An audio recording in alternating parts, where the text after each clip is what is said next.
নমস্কার, আমি গৌতম বন্দ্যোপাধ্যায় আর আপনারা দেখছেন গৌতম ব্যানার্জি অফিসিয়াল। যারা আমার চ্যানেল দেখছেন তাদের প্রত্যেককে আমার অন্তর থেকে কৃতজ্ঞতা জানাচ্ছি।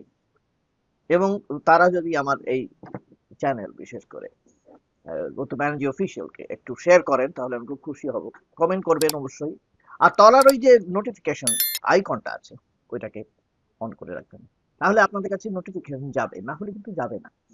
এই নির্বাচনে ঠিক আগে কি হলো, আমাদের একজন যাকে বলা হয় রাজনীতিতে তুখোড় একজন ব্যক্তিত্ব মুকুল রায় মারা গেলেন, চলে গেলেন।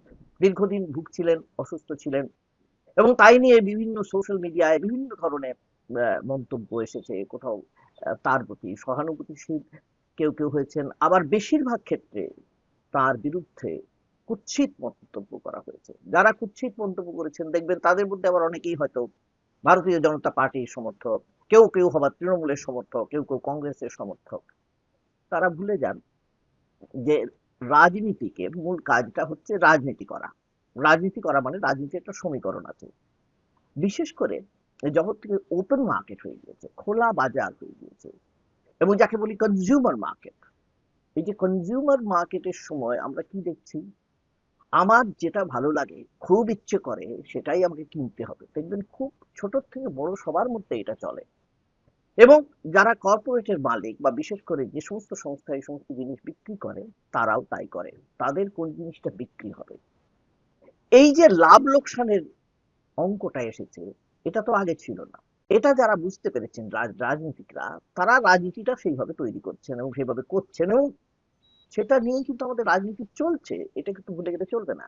মুকুল রায় সেটা বুঝতে পেরেছিলেন আগে। হ্যাঁ, বুঝতে পেরেছিলেন। তাকে যখন বিজেপি নিয়ে গেল, তিনি তখন বলেছিলেন এই বাংলায় কিন্তু হিন্দু মুসলমান ন্যারেটিভটা চলবে না। এটা ছিল তার মূল কথা। তিনি ভেবেছিলেন যে মুসলিমদের যে প্রায় 30% ভোট আছে সেটা কিন্তু ভেঙে দিলে চলবে না, সেটা ভাঙলে কিন্তু ক্ষতি হবে। কিন্তু বিজেপি তা বুঝবে না। বিজেপির অন্তরে আছে হিন্দু মুসলিম ন্যারেটিভ। তারা মনে করে হিন্দুত্ববাদেই সমস্ত সত্যের প্রতিষ্ঠা হবে। এই হিন্দুত্ববাদের প্রতিষ্ঠা করতে গিয়ে সারা ভারতবর্ষে তারা অনেক চেষ্টা করেছেন, বহু জায়গায় তারা মানে সাকসেসফুল হয়েছেন, সফল হয়েছেন। যেখানে হিন্দু বেশি, বিশেষ করে এখানে শিক্ষার প্রভাব নেই অতটা, মানুষ বড্ড বেশি ধর্মের মধ্যে নিবেদিত প্রাণ। ধর্ম মানে কোন ধর্ম? যে ধর্মে ফুল বেল পাতা দিয়ে দেবতাকে তুষ্ট করার ব্যাপার আছে, সেই ধর্ম। আমি ধর্ম মানে এটা উদ্ধত্তবাদে স্পিরিচুয়ালিজমের কথা বলছি না। মুকুল রায় তা বলেনি। মুকুল রায় তত্ত্বটা যদি মেনে নিত বিজেপি, তাহলে বিজেপি লাভ হতো। আজ বিজেপি সে কথাটা নিশ্চয় বুঝতে পারছে। কেন বুঝতে পারছি? কারণ এসআইআর এ যখন দেখা গেল যে কিছুতেই বাঙালি মুসলিম বা রোহিঙ্গা বলে যাদের বলা হচ্ছিল তাদের তাড়ানো যাবে না, কারণ খুঁজে পাওয়া যাচ্ছে না তাদের। ভোটটা গণতন্ত্রের একটা উৎসব, সেখানে যত বেশি মানুষ সেই ভোটে অংশগ্রহণ করবেন ততই তো লাভ। এটা বুঝলো না তারা। শুধু তাই নয়, এবার যদি ভারতবর্ষের দিক থেকে বলি, এটাও তারা বুঝলো না যে বিভিন্ন জাতি, বিভিন্ন ধর্ম, বিভিন্ন বর্ণ যদি থাকে একটা দেশে, তাহলে দেশের উন্নতি হয়। আমেরিকা শুধুমাত্র যদি আমেরিকান হোয়াইটটা থাকতো, তো আমেরিকা আমেরিকা হতো না। কানাডাও আজকে কানাডা হতো না। এরা নিজেরাই স্বীকার করে। আজকে এসেছে মহামতি ট্রাম্প, তিনি অন্য কথা বলছেন, এবং তিনি অন্য কথা বলে দেশটাকে কোথায় পাঠাচ্ছেন আমরা জানি, জাহান্নামে পাঠাচ্ছেন তাদের দেশটাকে। কিন্তু আমরা কেন জাহান্নামে পাঠাবো? যাই হোক, বিশ্ব থেকে আবার বাংলায় ফিরি। ঠিক বাংলায় সেটা হলো। কিন্তু আমরা বুঝলাম না কেউ যে এটা করে আলটিমেটলি শেষ পর্যন্ত লাভ হবে না। আমরা মানে বিজেপি, ভারতীয় জনতা পার্টির যে বঙ্গ শাখা, তারাও বুঝলো না। মমতা বন্দ্যোপাধ্যায়ের আর অনেক দোষ থাকতে পারে, আমরা জানি। প্রশাসনিক দক্ষতা না থাকতে পারে, বা তার ক্ষেত্রে আমরা দেখেছি বিভিন্ন ভাবে যে তিনি কিভাবে রাজনীতি করেন, সব ঠিক আছে। কিন্তু আবার বলছি, রাজনীতির যে সমীকরণটা তিনি বোঝেন, সেটাই রাজ্যে খুব কম রাজনীতি বুঝতে পারে এখনো পর্যন্ত। তিনি কিছুতেই হিন্দু মুসলিম ন্যারেটিভে যেতে চাননি। তিনি ওই করেছেন, হিন্দু মন্দির টন্দির রাষ্ট্রভুক্ত করেছেন, কিন্তু তাতে কিন্তু যে মুসলিম ভোট তার হাতছাড়া হয়েছে, এটা কিন্তু আমরা এখনো পর্যন্ত সেই ধরনের কোনো সমীক্ষায় দেখতে পাইনি। অনেকে মুখে বলছেন, আমরা মুখে বলছি, মুখে বললে কিচ্ছু হয় না, সমীক্ষা করে আমরা দেখতে পাইনি, আমরা যাইনি সেসব জায়গায়, গিয়ে জানতে পারিনি তাদের মনের মধ্যে কি আছে, বা তারাও মনের কথা বলছেন না। কাজে সেটা আমরা জানি না, ধরে নিতে পারি যে তারা কিন্তু এখনো মমতার সঙ্গেই আছে।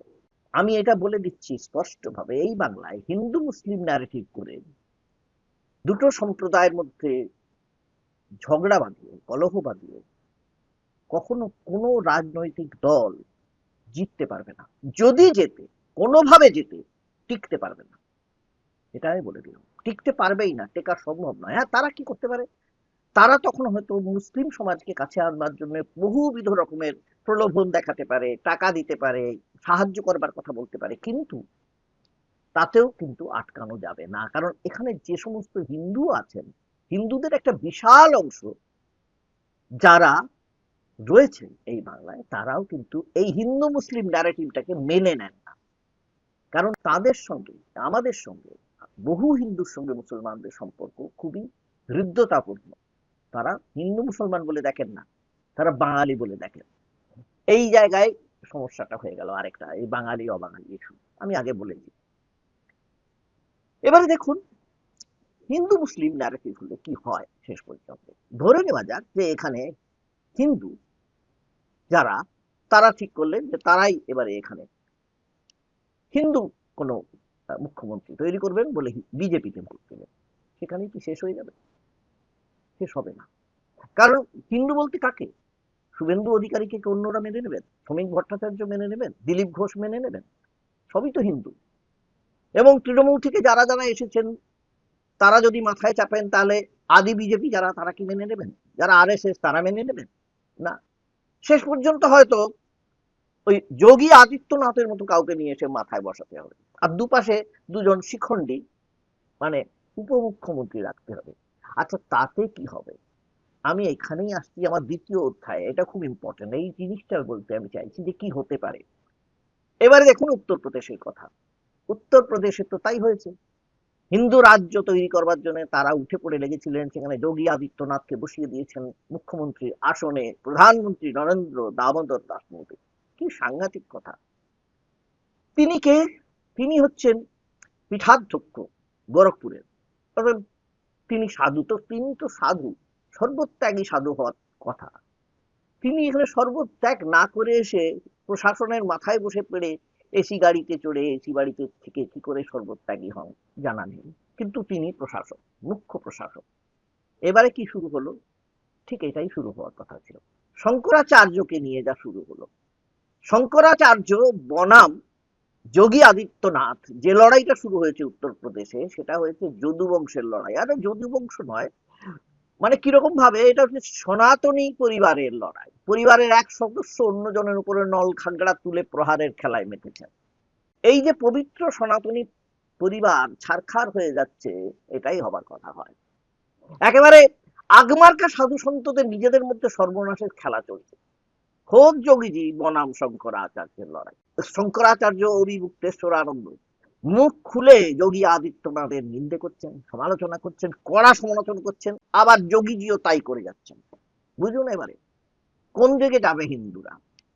বিজেপির মহান কর্তব্যের মধ্যে অগ্রগণ্য ছিল সনাতনী হিন্দুদের একজোট করা, আর তা করতে গিয়েই তো যত সাধু সন্ত নামধারী ব্যক্তি বিশেষকে নামানো হয়েছিল। এবারে তারা সবাই সেম সাইড গোল করতে নেমে পড়েছেন, তারাই সেম সাইড গোল করছেন। এই দেখুন খোদ গোরখপুরের এই যে মঠাধ্যক্ষ বলে কি হবে, তিনি তো মুখ্যমন্ত্রীও বটে। তো সেই যে মুখ্যমন্ত্রী পদে থেকে তিনি যে প্রশাসনিক বিভিন্ন সিদ্ধান্ত নিচ্ছেন, তিনি মনে করছেন তিনি সাধু হিসেবেও এক নম্বর, তিনি প্রশাসক হিসেবেও এক নম্বর। 18ই জানুয়ারি তিনি স্নান করতে গিয়েছিলেন গঙ্গায়, এবং সেখানে কি হয়েছে আমরা জানি, আমরা দেখেছি অনেকেই। অভিমুক্তেশ্বরানন্দ যখন স্নান করতে যান পালকি করে, তাকে আর যেতে দেওয়া হয়নি পালকি করে, তাকে বলা হয়েছে না আপনি যাবেন না। এই থেকেই লড়াইটা শুরু। তখন তিনি সেখানেই বসেই ধর্নায় বসে গেলেন, তিনি উন্মুক্ত করছে সমালোচনা শুরু করলেন, আর লাগে লাগে একেবারে দুপক্ষে লেগে গেল। এর মাঝখানে জুটে গেল কে? আরেকজন ব্রহ্মচারী, আশুতোষ ব্রহ্মচারী। বুঝুন তিনি কি করেছেন, তিনি কে? তিনি বললেন, অভিযোগ করে দিলেন, গুরু সেবার নামে এই শঙ্করাচার্য নাকি নাবালিকাদের উপরে যৌন লাঞ্ছনা করেছেন। কি সাংঘাতিক কথা বলবেন! 27শে জানুয়ারি অভিযোগ দায়ের করলেন, 28 তারিখ আদালতে অভিযোগ হয়ে গেল। এবং এই ফেব্রুয়ারি 13 তারিখে 164 ধারা অনুযায়ী অভিযোগ দায়ের হলো। 21শে ফেব্রুয়ারি পক্সো মামলা শুরু হয়ে গেল কার বিরুদ্ধে? শঙ্করাচার্যের বিরুদ্ধে। কি সাংঘাতিক কথা ভেবে দেখুন আপনারা। এই কে আশুতোষ? আশুতোষটি কে? এই আশুতোষ ব্রহ্মচারী তিনি কে? তার উৎস কি? তিনি হচ্ছেন মূলত রামভদ্রাচার্যের শিষ্য। এই রামভদ্রাচার্যকে তিনি নাকি জগৎগুরু। তো জগৎগুরু তাকে পদবীটি কে দিয়েছেন আমরা জানি না, তিনি নিজেই হয়তো নিজেকে দিয়েছেন। তারও প্রচুর ভক্ত কুল আছে। তো তিনি হচ্ছেন একবারে যোগীজি এবং মোদিজির বিরাট ভক্ত। ভক্ত ছাড়া কি বলবো, এনার তার কাছে এটা হচ্ছে রেসিপ্রোকাল। তারা তার ভক্ত, তিনি তার ভক্ত। কে যে কার ভক্ত বোঝা মুশকিল, সবই ক্ষমতার ভক্ত। ভেবে দেখুন, উন্নাও মামলা নিয়ে ক্রমাগত পিছিয়ে গিয়েছে মামলার তারিখ, দিন, তদন্ত। আর শঙ্করাচার্যকে নিয়ে একবারে মামলার দ্রুতগতি দেখে আমার তাজ্জব লাগছে, মনে হচ্ছে বুলেট ট্রেনের মতো। শঙ্করাচার্য বলছেন শঙ্করাচার্য সংস্থাকে মুছে দেওয়ার চেষ্টা চলছে। এইটা নিয়ে সাধু সন্তদের মধ্যে দুই ভাগ, একেবারে প্রকাশ্যে দুই ভাগ। মথুরায় কখনো ফলাহারি বাবা, তিনি প্রবলভাবে শঙ্করাচার্যের পক্ষে আছেন, আরো অনেকেই আছেন। আবার অন্যদিকে নেমে পড়েছেন যোগী এবং তার সমস্ত ফলোয়াররা, তার সব যারা যারা আছে। তার মধ্যে হচ্ছেন এই আশুতোষ ব্রহ্মচারী। তিনি ছিলেন আশুতোষ পান্ডে, পরে তিনি ব্রহ্মচারী হয়েছেন। তিনি খুবই বিখ্যাত লোক, তিনি হিস্ট্রি শিটার। হ্যাঁ, তার অপরাধের সীমা নেই। 6 মাস জেলার বাইরে থাকতে হয়েছিল। বলা হয়েছিল 6 মাস নিজের জেলায় ঢুকবেন না। এমন এমন অপরাধ আছে তার বিরুদ্ধে। 25,000 তার মাথার দাম নির্ধারিত হয়েছিল, কেউ ধরে ফেললেই 25,000 টাকা পাবে। তিনি শঙ্করাচার্যের বিরুদ্ধে আদা জল খেয়ে নেমে পড়েছেন, কারণ তাকে তো গুরু দক্ষিণা দিতে হবে। গুরু দক্ষিণা মানে ওই যে বললাম রামভদ্রাচার্য। রামভদ্রাচার্য মানে রামভদ্রাচার্য মাধ্যমে যোগী, যোগীর মাধ্যমে মোদী। একটু সূত্রটা বুঝতেই পারছেন। এই তিনি আবার এই কাণ্ড করতে গিয়ে আরেকটি বড় ঘটনায় তিনি ফেসেছেন। ফেসেছেন। তিনি নাকি এই শঙ্করাচার্যের বিরুদ্ধে সাক্ষী দেওয়ার জন্য টোপ দিয়েছিলেন আরেক ব্যক্তিকে। সেই বেচারা সাক্ষী এখন মস্ত বিপাকে। তিনি সামলাতে না পেরে, সবকিছু সামলাতে না পেরে कैमरा सामने सब কথা ফাঁস করে দিয়েছে। उन्होंने आशुतोष पांडे जी को फ़ोन लगाया और बात उन्होंने कराई तो उन्होंने उधर से आवाज़ आई कि मैं आशुतोष पांडे बोल रहा हूँ, पहचाने हूँ? नहीं पहचान पाए। तो फिर उन्होंने कहा आशुतोष पांडे याद करिए। तो हमने कहा अच्छा दादा प्रणाम। तो हमें याद आया कि वही जो है कि वो संगठन चलाते थे ब्राह्मण सभा वाला करके। तो हमने कहा वही है। तो हमने कहा उनको प्रणाम बोले। तो उन्होंने कहा और सब बढ़िया है, वो आपके पिताजी के उसमें निधन में नहीं पहुँच पाया, ऐसी चीज़ें हैं और सब बढ़िया है, घर परिवार में सब कुशल है। तो हमने कहा जी। तो उन्होंने कहा यार छोटा सा काम है तुमसे। तो हमने कहा क्या बताओ, क्या काम है, मेरे लायक होगा मैं बिल्कुल करूँगा। कहने कि नहीं, ये विश्वसनीयता लोगों से ही कहा जा सकता है और मुझे लगा कि आप मना नहीं करेंगे। तो हमने कहा बताइए कैसा काम है। तो उन्होंने कहा यार एक स्वामी जी हैं, वो ज़रा परेशान करते रहते हैं, उनको यार सही करना है। तो हमने कहा बताओ। तो कहने लगे वो तुम्हारी बच्चियाँ हैं यार, उनसे यार वो लिखवाना। तो हमने कहा मेरी बच्ची बहुत छोटी है, कैसी बात है, तो आप बहुत बड़े, ऐसी भाई साहब आपको शोभा नहीं देता है। तो कहने लगे नहीं अरे यार तुमसे कह रहे हैं, हम तुम्हारी सुरक्षा की गारंटी ले रहे हैं, हर तरीके से जो है पैसे से टके से सारी चीज़ें हम आपकी मजबूत करें। हमने कहा मेरे पास भैया, हमारे पास गाड़ी है, घर है, मकान है, सब कुछ है। हमने कहा मुझे इस चीज़ की आवश्यकता नहीं है, ना मैं ऐसा कर पाऊँगा। শুনতে পাচ্ছেন, আশুতোষ সেই সাক্ষীর কাছে তদবির করছেন যাতে তিনি তার নাবালিকা মেয়েদের বিয়ে শঙ্করাচার্যের বিরুদ্ধে যৌন নির্যাতনের অভিযোগ নিয়ে আসছেন। সাক্ষী এত বড় মামলায় জড়াতে চান, এই চলতেই থাকছে। একদিকে শঙ্করাচার্য বলছেন যোগী সম্পর্কে যে তিনি কিভাবে হিন্দু সমাজের প্রতি অন্যায় করছেন এবং তিনি কত বড় অপরাধী নিজে। তিনি বলছেন মুখ্যমন্ত্রী হওয়ার পর নিজের বিরুদ্ধে সব মামলা কি করে সরিয়ে দিয়েছেন এই যোগী। नजीर है आदित्यनाथ नाम का व्यक्ति, जिसके ऊपर 40 से ज्यादा मुकदमे थे, जैसा कि आप प्रेस वालों के माध्यम से हमको ज्ञात है। और 40 से ज्यादा मुकदमे जब मुख्यमंत्री बने तो सब उन्होंने अपने ऊपर से हटवा लिए। ये कैसा कानून का पालन है कि जो अभियोग आपके ऊपर लगाया है उसको न्यायालय में आप जाकर के सामना नहीं करते हैं, बल्कि वो सब अभियोग अपने ऊपर से हटवा लेते हैं। ये क्या कानून में लिखा है कि कोई व्यक्ति अगर किसी बड़े पद पर बैठ जाएगा तो उसके ऊपर से सारे मुकदमे हटा लिए जाएंगे, वो अपराधी नहीं रह जाएगा? ये कहाँ लिखा है? पिनल कोड में लिखा है कि भारत के संविधान में लिखा है कि जो नई भारत दंड संहिता बनी है उसमें लिखा है कि आपके भारतीय जनता पार्टी के संविधान में लिखा है? बताओ कहाँ लिखा है? कि गोरखनाथ मंदिर के संविधान में लिखा है कि गद्दी पर बैठने के बाद जो अपराध होते हैं वो सब हट जाते हैं और उसके बाद व्यक्ति निष्कलुष निष्पाप घोषित हो जाता है? ये आपने कर लिया, बताओ कहाँ, किस कानून में लिखा है?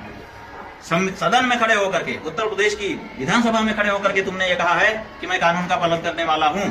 अगर तुम कानून के पालन करने वाले हो तो निकालो वो 45 केस जो भी रहे हो और उनका सामना कोर्ट में करो।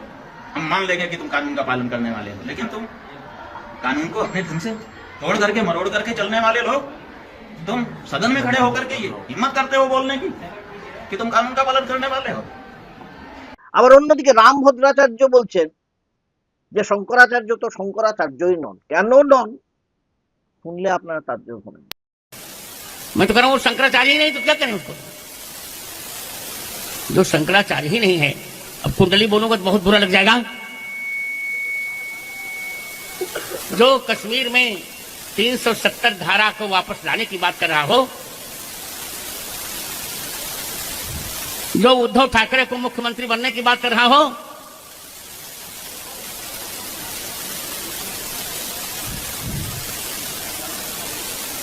और जो बाला साहब ठाकरे को जनाब कह रहा हो, वो कोई शंकराचार्य है क्या? मैं तो पहले से कह रहा था, पहले ही दिन मैंने कहा ये शंकराचार्य नहीं है, इसमें आचार्यत्व का कोई गुण नहीं। इस पर तो देशद्रोह का मुकदमा चलाना चाहिए। এই রাম ভদ্রাচার্য বলছেন যে তিনি 370 ধারা মানেননি, তো তিনি কি করে শঙ্করাচার্য হবেন? বুঝে দেখুন, একেবারে যাকে বলা হয় নরক গুলজার, রাজনীতি আর ধর্ম একবারে মিলে মিশে একবারে হোমোজিনিয়াস মিক্সচার হয়ে গেছে। রাজনীতির সঙ্গে ধর্ম মিশলে কি হয় এইটি আমি বারবার বলতে চেয়েছি। বিজেপি কিন্তু খুব ফ্যাসাদে আছে। আমি যোগীজির কথা বলছি না।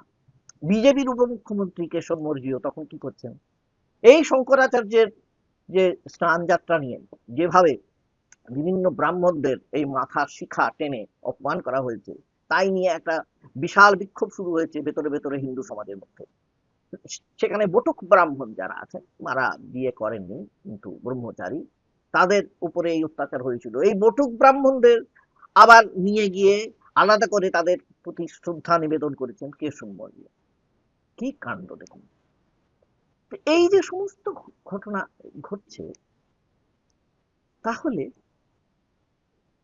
এর শেষ কোথায়? এর কি শেষ আছে? এ তো চলতেই থাকছে। একদিকে শঙ্করাচার্য, একদিকে রাম ভদ্রাচার্য, আরেকদিকে যোগী আদিত্যনাথ। আবার যোগী আদিত্যনাথ বা রাম ভদ্রাচার্যের বিরুদ্ধে যেতে গিয়ে হিন্দু সমাজের অনেকে আবার এই প্রশ্ন করছেন, এই রাম ভদ্রাচার্য এত পুরস্কার কি করে পান সরকার থেকে, কেন্দ্রীয় সরকার থেকে? আর কে প্রশ্ন করছেন? আরেকজন গেরুয়াধারী আনন্দ স্বরূপ। আমি শুধু এটাই বলতে চাইলাম, আজকে এই অবস্থা হতে পারে যদি আপনি শুধু হিন্দু মুসলিম ন্যারেটিভ করেন। ঠিক মুসলিম ন্যারেটিভ করে, মুসলিমদের রাজ্য করেও, মুসলিমদের রাজত্ব করেও পাকিস্তানে, আফগানিস্তানে যেমন শান্তি ফেরেনি, মুসলিমদের মধ্যে অজস্র ভাগ হয়ে বসে আছে। কারণ ক্ষমতা কিন্তু সাংঘাতিক জিনিস। গণতন্ত্র একটা কাজ করে, ক্ষমতাটাকে কোথাও একটা নিয়ন্ত্রণে রাখে। গণতন্ত্র মনে করে যে যদি কেউ নিজেকে মনে করে সবার উপরে, তখন তাকে টেনে নামানো যায়। রাজনীতি ধর্মকে আশ্রয় করে যদি এগোতে চান, তারা মনে করেন তাদের নামানোর কেউ নেই। সমস্যা হলো এখানে। তখন সেখানে এই যদু বংশ সে সবার দিন আসে। তখন এখানে এরকম ভাবে এই পরিবারে আগুন লাগে। এটা বিজেপিকে মনে রাখতে হবে।